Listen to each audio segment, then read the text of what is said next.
So hear me out. I don't want to offend anybody. I'm a fan of USB-C and I waited this small reversible USB connector and I'm still waiting it to be the global standard. And this is not just me. The entire world is actually waiting for that to happen. And it's an eventuality. We will come there at some point. Already, most of the electronic devices are actually USB-C, which is great. The less fragmentation we have in terms of connecting points, charging points, the better. Because you won't need to carry more cables, more chargers around. Every kind of cable that is transmitting digital information should be USB-C. And I'm totally on board with the idea. But there's a really big problem. It's not the standard itself, it's the connector. And I really don't like it. Today, you can see on the site, I have a couple of devices, lots of cables, some adapters, and I will try to avoid making a comparison video. I really don't want to compare USB-C to other type of connecting points, but it's gonna be a little difficult to explain why I don't really like it without actually comparing it. So let's start with the most basic one. This is a flash drive. This is an HDMI capture card. This is just a random charging cable. All of these use USB-A. USB-A introduced in 1996. This is the earliest form of USB, Universal Serial Bus. So this is what we got first. In a few years, shortly after this, we got this. This is a USB-B.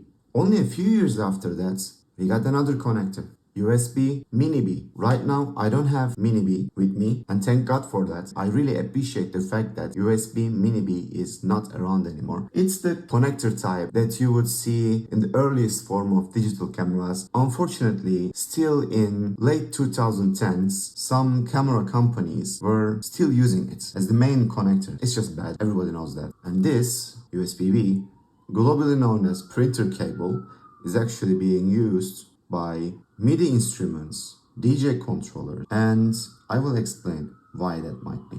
Around the time we had the first smartphones around, USB Micro B introduced, 2007, which is this. This also definitely shouldn't be around.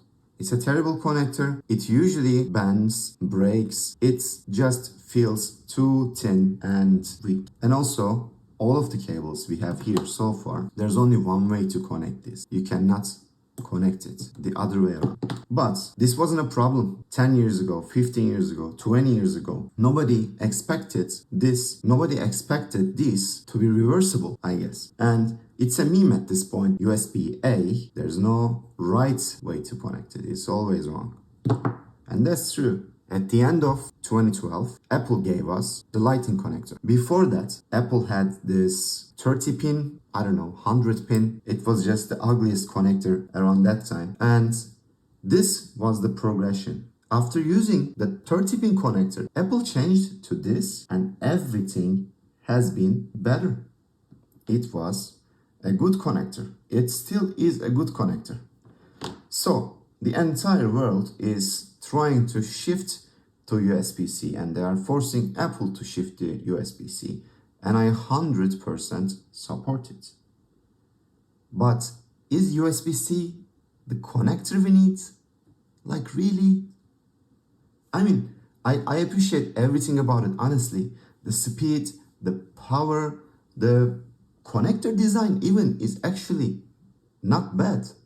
For example, if you think about cables like this, if I'm not lying, this is a Micro A and Micro B. So this both called Micro AB connector. And you see this for external hard drives. And I haven't seen any other usage actually.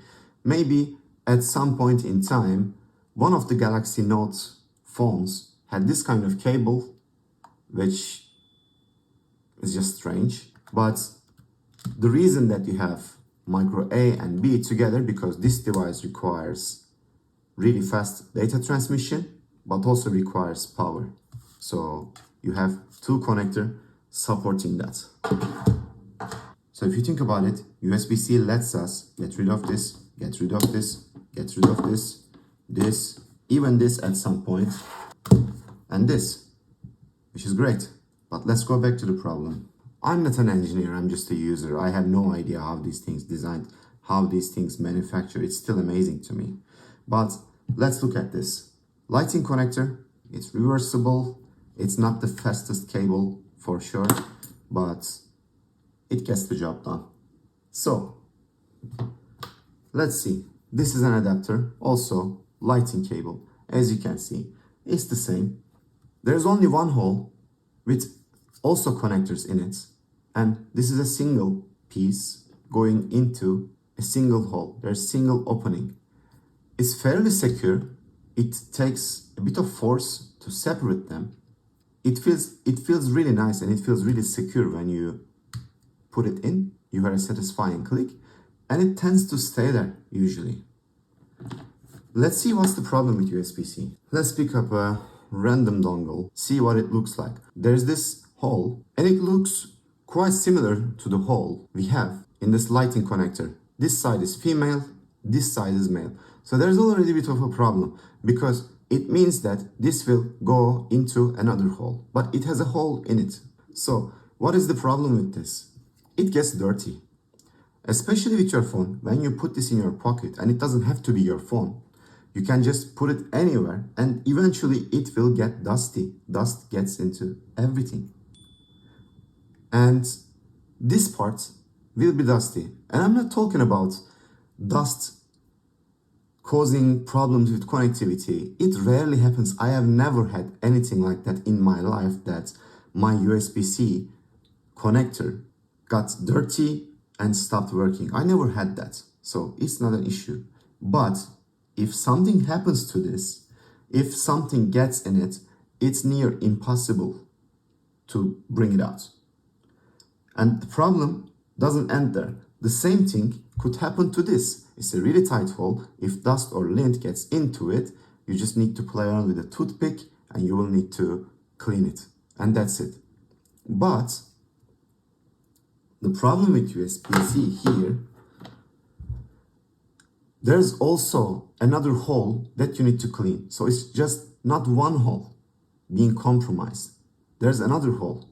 And this one is actually around a very thin plastic connector, or let's say plastic piece with connectors on it. You will need to get a very thin toothpick, play around with it until the lint and dust and all the dirt, everything gets out. This is a 3-year-old phone, 3.5-year-old phone. It's natural that things get in it. Some things get loose over time. It is natural, so we accept that. But the problem, again, another problem is, so if you have any USB-A, you plug it and it's fairly secure. And also USB-A is not a standard created for mobile devices, so it doesn't have to be that secure. This connector is the connector that you plug and forget somewhere.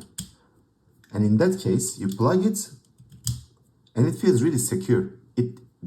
There isn't much play here. It just doesn't wiggle around.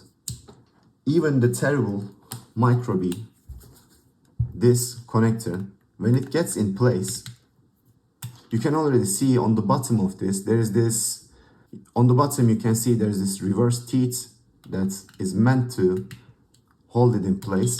And it's, again, fairly secure. And you hear the click. And when you unplug, you hear a satisfying click. So it works. But let's see how it goes with USB-C. So this is the cable came with the phone, and you can see that it's already beat up pretty bad, and the phone itself is also really beat up. So first of all, there's no satisfying click, anything, it just goes in, and you know that it's not gonna stay in place.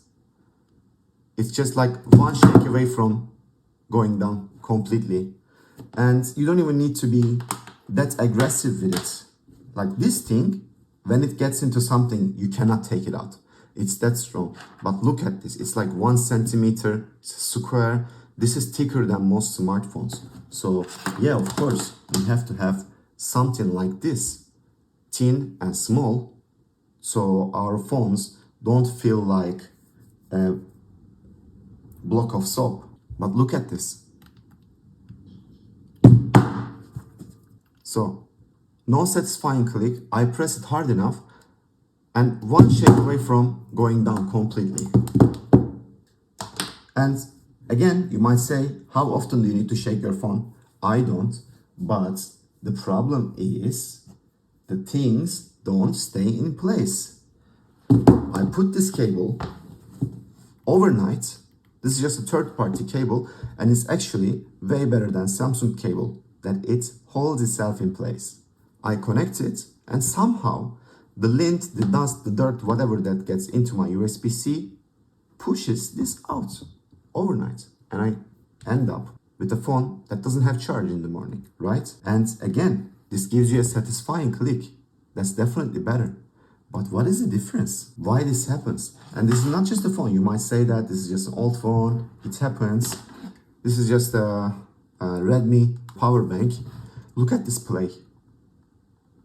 Like seriously. You get the satisfying click. There's this plastic sound, whatever. Look at this play. This is an Xbox controller. Look at this play. And it's already going out with very minimal play. Earbuds, also USB-C. Let's try this. Satisfying click, and it's also very secure. And it takes more time to take this out. Let's try this. It's already out before I even pull it out. Satisfying click, a lot of play. It's out even before I pulled it out. And let's see this ugly USB-B with a very old phone. This is a micro B. It's secure. It's an inferior technology. It's an inferior design, but it just keeps itself in place after 10 years. Let's try this adapter with this dirty old phone. And it's out.